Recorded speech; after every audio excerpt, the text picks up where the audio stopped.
오늘 저는 기도의 한계를 돌파하라는 것은 좀 더 엄밀히 말하면 기도하는 사람, 즉 기도자의 한계를 돌파해야 됩니다.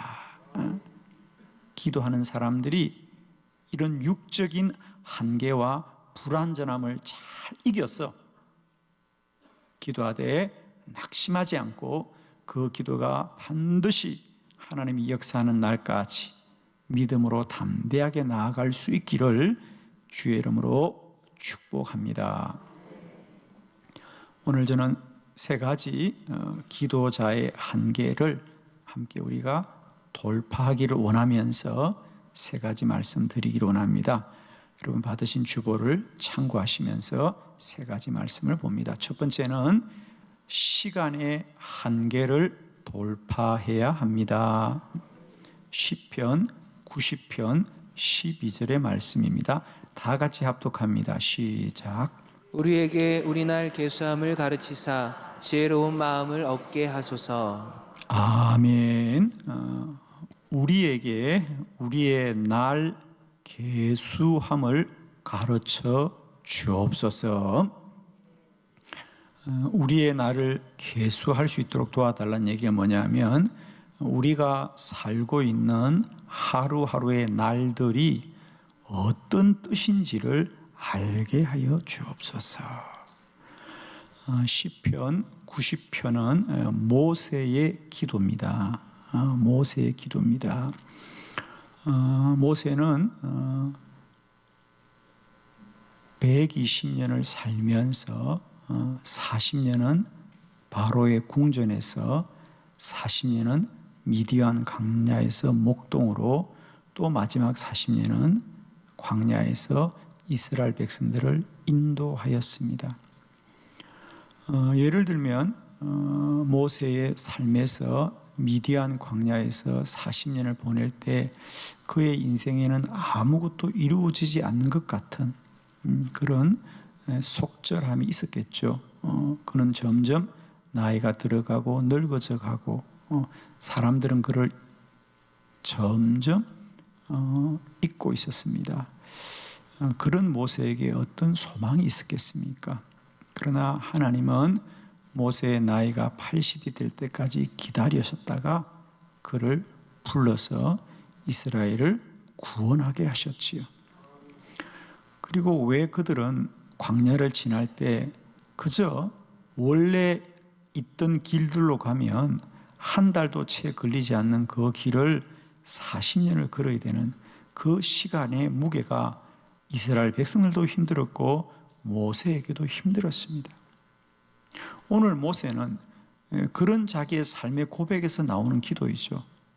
하나님, 우리가 이 세상을 살 때 우리가 살아가는 날들을 무슨 뜻인지를 알게 해달라는 거예요. 할렐루야. 우리가 하루하루 살아가는 이 시간의 가치를 알게 하옵소서. 우리에게 우리의 날을 계수함을 가르쳐 지혜로운 마음을 얻게 하소서. 우리가 하루하루 살지만 그 날들이 하나님 앞에서 복된 날이요, 귀한 날이요, 영광된 날이요, 하나님이 함께 하시는 날이요, 전무후무한 날인 것을 깨닫는 은혜가 있기를 원합니다. 하루하루가 내 생의 최고의 날들이요, 가장 복된 날입니다. 기도하면서 우리가 이 시간의 비밀을 꼭 아셔야 됩니다. 기도하는 사람들이 왜 기도하고도 낙심을 하고 포기를 하느냐 하면 우리는 누구나 현재라는 시간의 한계 속에 머물고 있습니다. 우리에게는 분명히 지나온 날들, 지나온 시간도 있었고 또 오늘도 있지만 또 우리가 살아야 될 미래도 분명히 있는 거죠. 내일도 사실 거죠. 모레도 사실 거죠. 내년에도 사실 거죠. 아멘이잖아요. 그런데 모른다는 거, 이게죠. 모른다는 거예요. 우리가 아는 건 오직 오늘밖에 몰라요. 그죠? 내일도 몰라요, 여러분. 오늘밖에 모른다는 거죠.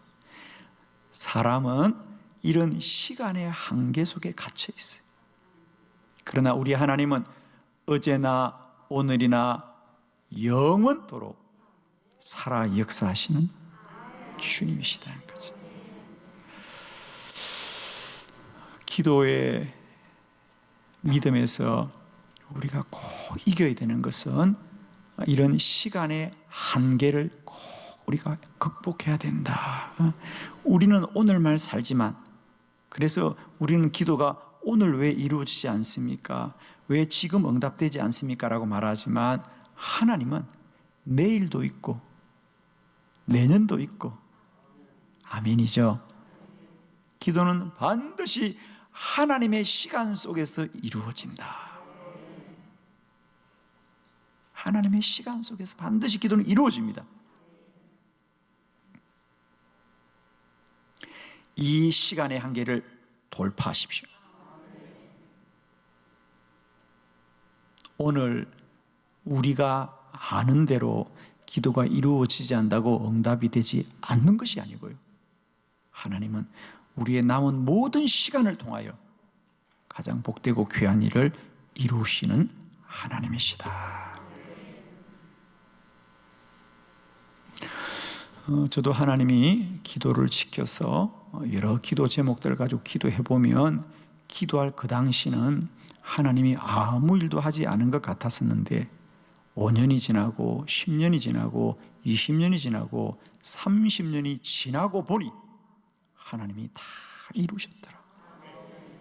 다 이루셨을 뿐 아니라 가장 합당하게 이루시고 가장 복되게 이루시고 가장 선하게 이루신 것을 깨닫게 됩니다. 아멘이죠. 저는 여러분에게 정말 말씀드리고 싶어요. 기도는 반드시 역사하고 능력으로 이루어집니다. 단 시간의 한계를 뛰어넘어야 됩니다. 현재에만 이루어지는 게 아니고요, 하나님은 우리의 남은 삶을 복되게 하시고 우리의 미래를 복되게 하시는 하나님, 역전되게 하시는 하나님, 마지막을 잘되게 하시는, 결국을 복되게 하시는 하나님이시거든요. 처음보다 마지막이 더 복된 것이 하나님의 뜻이거든요. 시간의 한계를 돌파하라.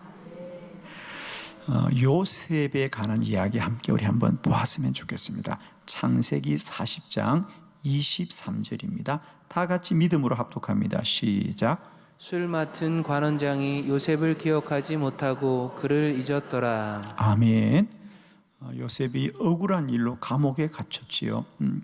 그가 술시종장의 꿈을 해몽해주고 왕에게 꼭 나의 억울함을 좀 얘기해 주십시오, 나를 기억해 주십시오. 그래서 술관원장이 그렇게 하겠다고 약속했는데 그가 궁전에 가서는 요셉을 기억하지 못하고 잊었더라 그럽니다. 그리고 2년이 지났습니다. 왕이 꿈을 꾸었는데 꿈을 해몽할 자가 아무도 없을 때에 비로소 이 술 맡은 관원장이 꿈쟁이 요셉을 기억했어요. 그래서 요셉을 소개해주고 요셉이 꿈을 해몽해 주자 바로의 왕이 그 요셉의 지혜로움을 감탄하고 그를 애굽의 총리로 세워 주었습니다. 요셉은 2년 전에 왜 술시종장이 나를 기억해 주지 못했을까? 아마 그는 하나님은 왜 나를 외면하실까? 그 고독하고 외로운 감옥에서 그렇게 생각할 수도 있는 겁니다. 왜 하나님은 나를 이 억울함을 풀어주지 않는가? 그러나 정말 요셉이 원하는 대로 2년 전에 말입니다, 그 술시종장이 나가자마자 왕에게 그 일을 부탁해서 요셉의 억울함을 풀어주었다면, 요셉이 원하는 대로 되었다면 요셉은 어디 갔겠습니까? 아마 2년 전에 그가 그 감옥문을 나왔다면 그는 또 애굽의 어떤 집을 찾아가서 노예살이를 했을 거예요. 그죠? 그러나 하나님이 2년 전에 문을 열어주지 않고 바로 왕이 꿈을 꾸었을 때 문을 열어줄 때 그는 궁전으로 가게 된 거죠. 하나님이 하셨죠? 하나님이 하셨습니다. 오늘도 때때로 여러분의 기도의 문이 막힌 것으로 인하여 우리가 안타까워하지만 기억하십시오. 시간은 우리 편이다. 시간은 우리 편이에요. 시간은 기도하는 자의 편입니다.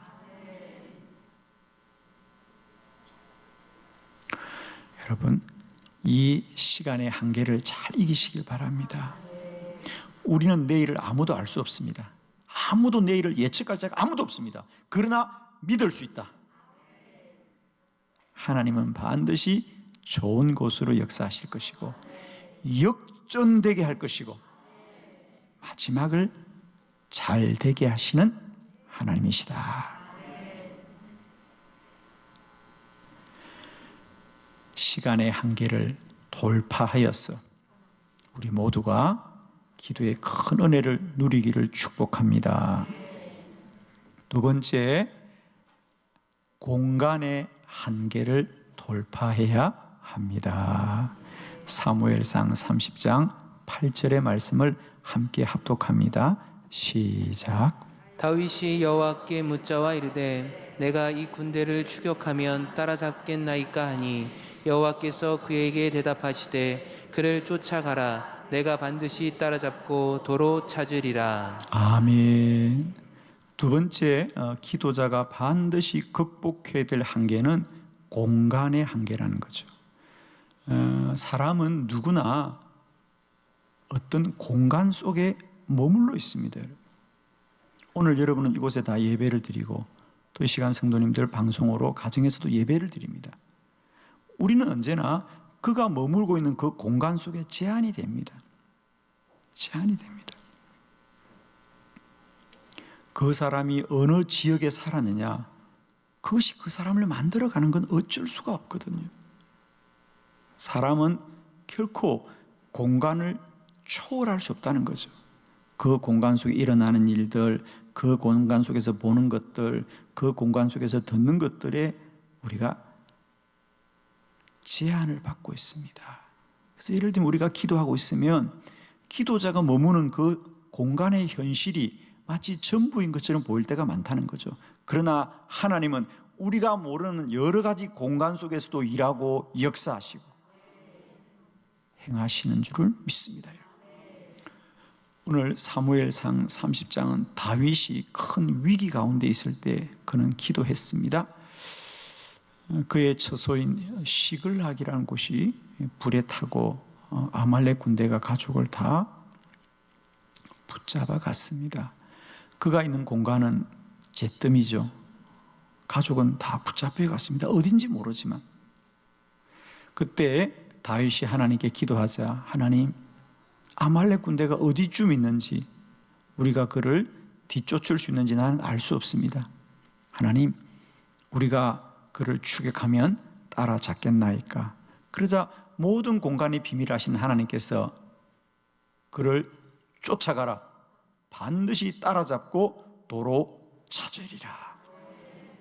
그래서 하나님의 말씀을 믿고 다윗이 아말렉을 뒤쫓아가자 길에서 버려진 한 사람을 만나게 되죠.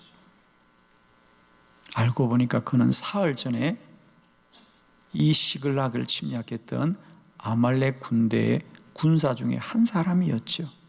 그 사람이 다윗을 아말렉으로 인도하여 주었어. 다윗이 아말렉을 이기게 된 줄을 믿습니다. 우리는 아말렉 군대가 어디 있는지 우리가 어떻게 쫓아가야 될지 알지 못하지만 우리보다 모든 공간을 아시는 하나님은 우리 기도 가운데 역사하시고 일하시는 줄을 믿습니다. 사람의 한계는 늘 사람이 그곳에 있어야만 뭘 한다고 생각합니다. 사람은 그럴지라도 하나님은 모든 공간을 초월하여 역사하시는 하나님이십니다. 요한복음 4장에 보면 예수님이 갈릴리 가나에 계실 때입니다. 저 멀리 떨어진 가버나움이란 곳에서 한 사람이 예수님을 찾아와 기도를 부탁합니다. 그의 아들이 중한 병에 걸렸습니다. 그래서 그는 예수님께 요청하기를, 주님, 저와 함께 저희 집으로 가셔서 저희 아들을 위해서 기도해 주십시오. 그러면 저희 아들이 낫겠습니다. 그 아버지는 여전히 인간인지라 공간의 한계 속에 머무는 사람이죠. 그러니까 우리가 그 공간에 가야만이 도울 수 있다고 생각할 때 우리 주님은 공간을 초월하신 분이라 말씀합니다. 아니다. 내가 가지 않아도 너희 아들은 살아나리라. 사실 그 아버지로서는 아무것도 손에 잡은 게 없잖아요. 그러나 그는 그 말씀을 순종하고 집으로 돌아가는 길에 주님이 말씀하신 그 시각에 아들이 살아난 것을 알게 되었습니다. 이렇게 하나님은 공간을 초월하여 역사하시는 분입니다. 우리가 기도할 때마다 왜 낙심하느냐? 당장 내 가까이에서 이곳에 있는 사람이 나를 돕지 않고 당장 내 가까이 있는 현실과 사실이 변하지 않는 것 때문에 우리가 낙심을 하지만, 하나님이 역사하시면 모든 공간을 초월하여서 일하십니다. 저는 하나님이 저에게 이 기도의 사명을 주셔서 제가 여러 가지 사역하는 가운데 이 공간을 초월하신 하나님을 제가 깊이 깨닫게 되었던 일 중에 하나가 2014년 제가 처음으로 저의 이름을 걸고 전국적으로 목회자 기도학교 세미나를 안성에 있는 사랑의 교회 수양관에서 공개 세미나를 3일을 작정하고 개최를 했습니다. 신문에 광고를 크게 내었습니다. 사실 사랑의 교회 수양관은 전국적으로 유명한 곳입니다. 그죠? 근데 백용현 목사는 전혀 유명하지 않았습니다. 아무도 그 시골의 목사를 누가 알겠습니까? 저는 정말 내가 사는 곳은 시골이고 아무도 알지 않는 곳이지만 기도하였을 때에 하나님은 온 땅 가운데 역사하여 주셨어요. 전국에 500명의 목사님들을 그 세미나에 보내주셨고 3일 동안 불같은 은혜를 내려주셨습니다. 저는 그때 정말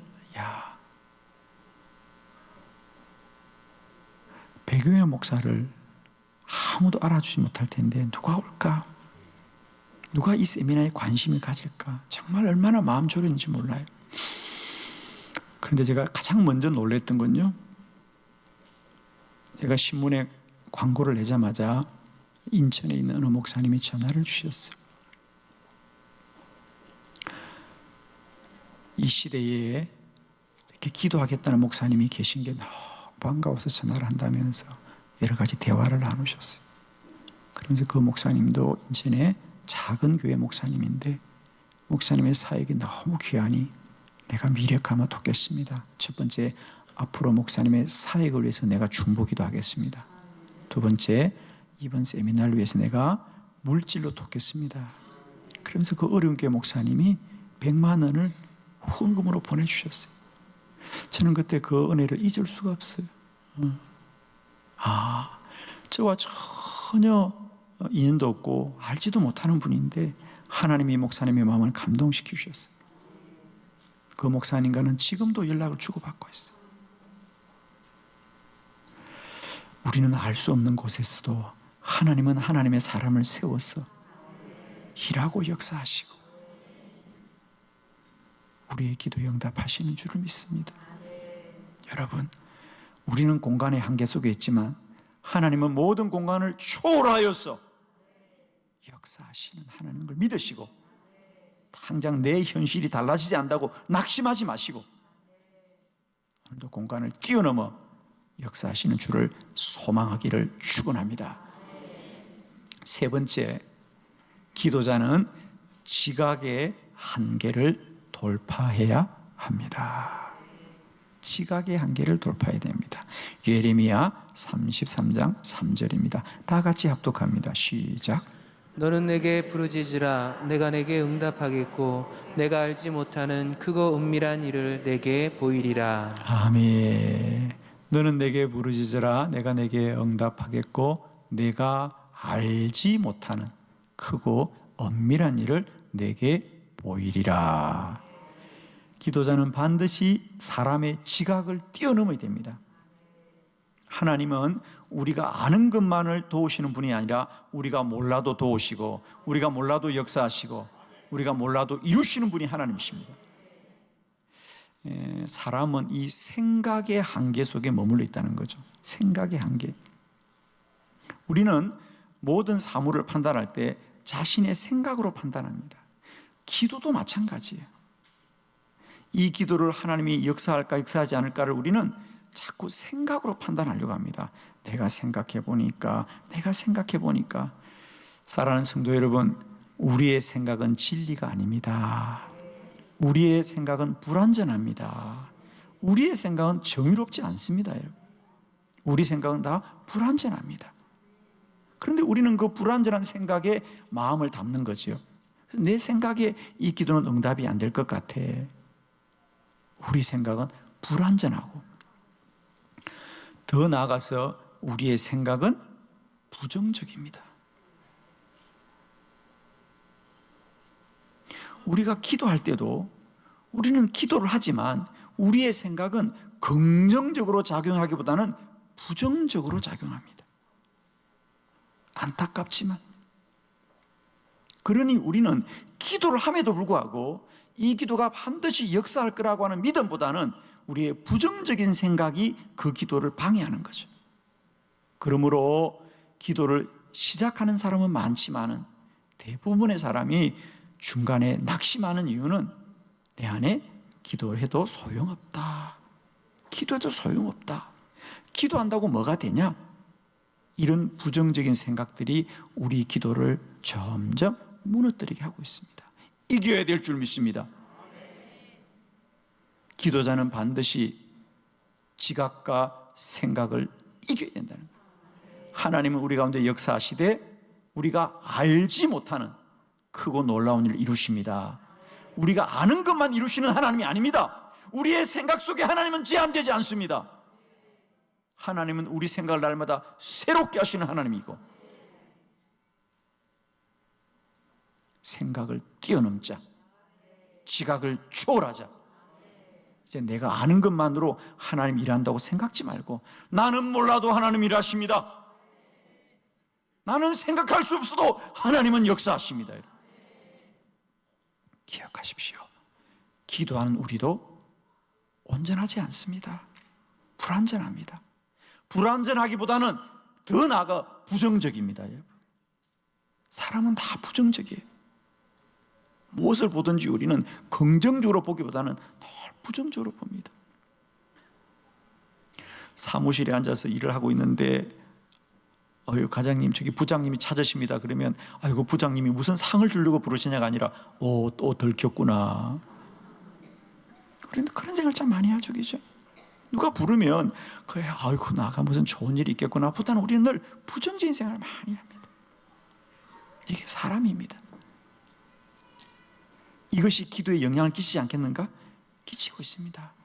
그래서 우리는 기도를 함에조차도 이 부정적인 자아가 우리의 기도를 자꾸 방해합니다. 엘리야, 여러분 잘 아시죠? 엘리야가 얼마나 믿음의 사람입니까? 그런 엘리야도 하나님께 기도함에도 불구하고 어느 날은 낙심이 됩니다. 야, 이제 모든 사람이 다 바알에게 무릎을 꿇고 어려운 사람은 나 혼자밖에 없구나 낙심이 되어서 그도 기도를 포기하지 않습니까? 그럴 때 하나님이 뭐라 그럽니까? 엘리야야, 그렇지 않다. 너 혼자만 남은 것이 아니다. 이 땅에는 바알에게 무릎 꿇지 않는 어려운 자가 7,000명이나 있단 말이죠. 여러분, 엘리야도 이렇습니다. 엘리야도 인간인지라 지각의 한계 속에, 생각의 제한 속에 흔들릴 수밖에 없는 거예요. 여러분, 꼭 축복합니다. 우리 생각은 옳지 않습니다. 우리 생각은 완전하지 않습니다.